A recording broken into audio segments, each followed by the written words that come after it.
है। कैसे हैं आप लोग? स्वागत है आपका मेरे वीटम चैनल पर। आज मैं बात करने वाला हूं जो जनन स्वास्थ्य है उससे रिलेटेड टॉपिक में अगला चरण जो है वह है रक्त। ठीक है, उसके बारे में हमको पता है कि रक्त के दो भाग होते हैं, एक ठो ठोस भाग, एक ठो द्रव भाग। ठोस भाग के अंतर्गत आरबीसी होता है, डब्ल्यूबीसी होता है और प्लेटलेट्स होता है। और वहीं पर द्रव भाग जो है उसमें पाया जाता है प्लाज्मा, जो कि पूरे रक्त का 45% होता है। ये हमको जानकारी हो गया। अब हमको पता है कि आरबीसी जो क्या करता है कि शरीर में जो ऊर्जा की खपत होती है यानी कि ट्रांसपोर्टेशन का काम होता है, तो एक कोशिका से दूसरे कोशिका तक पहुंचाने का काम कौन करता है? तो आरबीसी यानी कि लाल रक्त कण करता है। वहीं पे डब्ल्यूबीसी शरीर का जो होता है वो होता है सोल्जर यानी कि सिपाही। ये क्या करता है कि रोग से लड़ने की क्षमता प्रदान करता है ये, और ये बाहर के रोगाणुओं से शरीर की रक्षा करता है। वहीं पे जो प्लेटलेट्स होते हैं यानी कि पट्टिका अणु, ये क्या करते हैं कि जो रक्त मान लीजिए किसी कट छट जाए कहीं पे, तो उसका थक्का बनाने का काम करते हैं। ये काम करता है प्लेटलेट्स। वहीं पे जो प्लाज्मा होता है जो कि पूरे रक्त का लगभग 45% भाग होता है, यही मुख्य द्रव भाग भी है। इसमें आरबीसी, डब्ल्यूबीसी और ये तीनों इसी प्लाज्मा में पाए जाते हैं। ये करता है कि माध्यम प्रदान करता है सभी के कार्य करने का। ठीक है, इस प्रकार हम समझें कि रक्त के मुख्यतः दो भाग हैं। रक्त एक संयोजी ऊतक है, यह हमको पता है। ठीक है, और इसका पीएच मान 7.4 होता है और ये क्षारीय होता है। एक वयस्क मानव में औसतन 5 से 6 लीटर रक्त पाया जाता है। अब रक्त के कार्य क्या क्या हिस्से हैं? तो यह शरीर के तापमान को बनाए रखता है।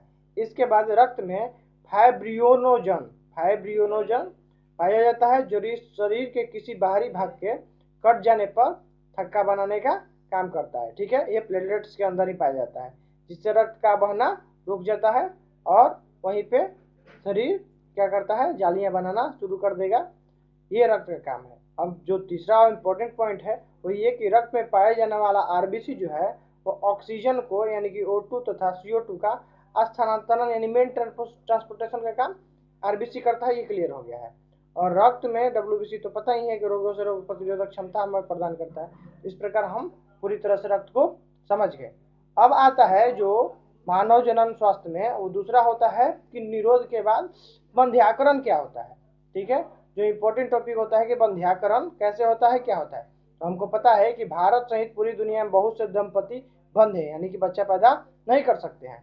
अर्थात जो उन्मुक्त या असुरक्षित सहवास के बावजूद भी जो बच्चा पैदा करने में असमर्थ होते हैं उन्हें क्या कहते हैं? बंधे कहते हैं।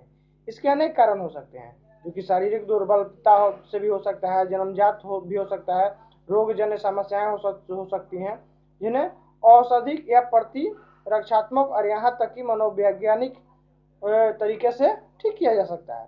ठीक, अब यह है कि भारत में प्राय दंपतियों में बच्चा न होने का दोष स्त्रियों को दिया जाता है। ये बहुत हुई हमारी सामाजिक जो कमी है। ठीक है, और जबकि प्राय ऐसा होता नहीं है, यह समस्या पुरुष साथी में भी हो सकती है।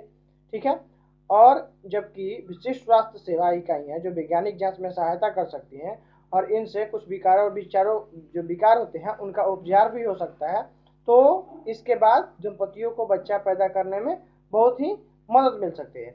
यहाँ पर कुछ विशेष तकनीकों द्वारा बच्चा पैदा करने में मदद किया जा सकता है, जैसे टेस्ट ट्यूब बेबी भी हो गया। ठीक है, इस तकनीक का जनन प्रौद्योगिकी यानी कि ART की सहायता से की जा सकती है। ठीक है, आजकल टेस्ट ट्यूब बेबी काफ़ी सफल जो है वो तकनीक है।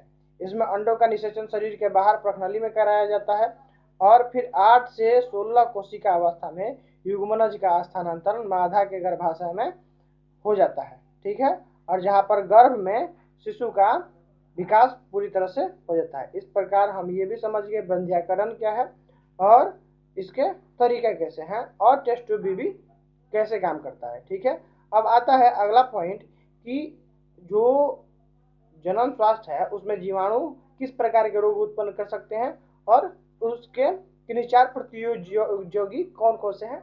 इसका हम लोग एग्जाम्पल ले सकते हैं कि जीवाणु जनित जो 4 प्रतिजैविक हैं वो इस प्रकार है। पहला है सिफेलोस्पोरिन, दूसरा है पोरिक में पॉलीमिक्सिन, तीसरा है थायरोक्सिन और चौथा है सब टिलिन जीवाणु। ठीक है, और ये चारों जीवाणु जन्म प्रतिजैविक में शामिल है। ठीक है।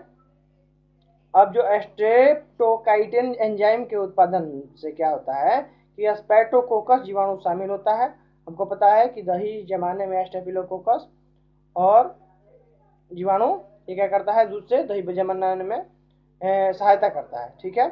और साइक्लोस्पोरिन ए का उत्पादन टाइकोडर्मा पालोस्पोरम नामक कवक से होता है। ठीक है। कवक हमारे शरीर में दाद खाद खुजली का भी कारक होता है। ठीक है। और स्टेमिना का उत्पादन मोनोस्क परफ्यूरियस नामक ईस्ट या कवक से होता है। इस प्रकार हम समझ गए कि जीवाणु जनित कौन कौन से रोग हैं और प्रतियोगी कौन कौन से हैं, ये क्लियर हो गया। ठीक है।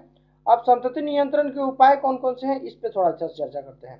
तो संतति नियंत्रण के 2-3 उपाय हैं, जिसमें है प्राकृतिक उपाय, यांत्रिक उपाय, रासायनिक विधियां और सर्जिकल विधियां।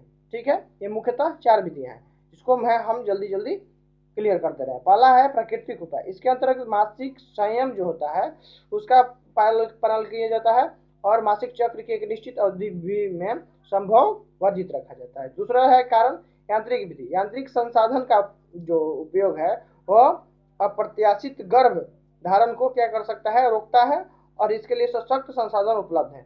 पुरुषों के लिए लेटेक्स का बना कंडोम तथा स्त्रियों के लिए भी डायफ्राम एवं सर्वाइकल कैप मौजूद है। वहीं पर जब रासायनिक विधियों की चर्चा करते हैं हम, तो शुक्राणु क्रीम होता है, जेली पेस्ट होता है तथा टैबलेट को संभोग के पूर्व मादा की योनि में फिर लगा दिया जाता है, जिससे शुक्राणु संकलित होते ही नष्ट हो जाते हैं। और जो चौथी विधि है वह है सर्जिकल विधि, यानी ऑपरेशन कराना पड़ता है। इसके द्वारा परियोजना नियोजन का अस्थायी प्रबंध किया जाता है। ठीक है। नर में शल्यक्रिया द्वारा शुक्रवाहिनी को काट दिया जाता है और धागे से बांध दिया जाता है, जिसे पुरुष नसबंदी भी कहा जाता है। शल्यक्रिया द्वारा स्त्री का भी नसबंदी किया जाता है। इसमें स्त्रियों के अंडाशय को भी हटा दिया जाता है। इस प्रकार करीब करीब हम जो नर जनन स्वास्थ्य है उसका पूरी तरह से डिटेलिंग समझ गए। ठीक है। अब इसमें जो इम्पोर्टेंट टॉपिक है, जैसे IUD क्या है, MTP क्या है, IVF क्या है, ICSI क्या है, IUL क्या है, तो उसका हम लोग जो डिटेलिंग वाला रूप है, यानी कि पूरा तरह से पूर्ण नाम, उसकी हम लोग चर्चा करेंगे। इसके बाद जो रोग होते हैं उसका बढ़िया से और उसका उपचार की विधि अगर संभव है तो उसकी चर्चा हम अगले वीडियो में करेंगे। ठीक है। अगर आपको वीडियो पसंद आई हो तो वीडियो को क्या कीजिए कि लाइक कीजिए और मेरा वीडम चैनल को सब्सक्राइब कीजिए। और जो भी अच्छे स्टूडेंट हैं, जो भी जानकारी चाहते हैं, या जो भी कोई लोग हो जिसको अपने जनन स्वास्थ्य से लेकर के या अपने शारीरिक और मानसिक रोगों से रिलेटेड और उसके स्वास्थ्य से रिलेटेड जो भी जानकारी है वो यहाँ पे उपलब्ध रहेगी। आप इस चैनल को सब्सक्राइब कीजिए और इससे क्या होगा कि आप तक अगर बेल का आइकन लगाते हैं तो नोटिफिकेशन आपको अब तक पहुंच जाएगा। ठीक है। तो आशा करता हूँ आपको वीडियो पसंद आई हो। तो आज के लिए इतना ही। Take care, bye bye.